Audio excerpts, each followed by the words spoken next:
marsaan lammaffaa yoo hojjetamu jiidhinsa isaa fixee ji'a lama yookiin immoo ji'a tokkoon duuba akkaataa haaluma qabatama jiruudha.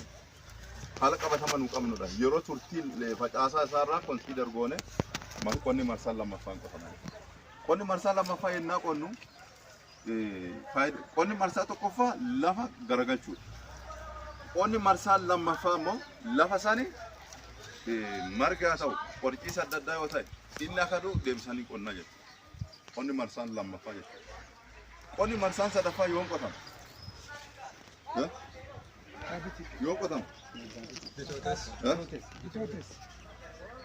bitootessa ta'uu danda'a, ta'uu qabus danda'a. Wanni isin qabachuu qabda. Qonni marsaan sadaffaa ka qonnu roobni